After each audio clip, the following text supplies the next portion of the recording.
জয় গুরু, বন্দে পুরুষোত্তম। আজকের প্রসঙ্গ, ভগবান প্রীত হন কিসে।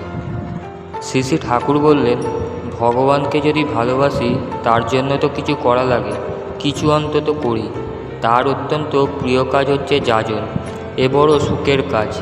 এতে ভগবানও প্রীত হন, নিজেও প্রীত হওয়া যায়, মানুষকেও প্রীত করে তোলা যায়।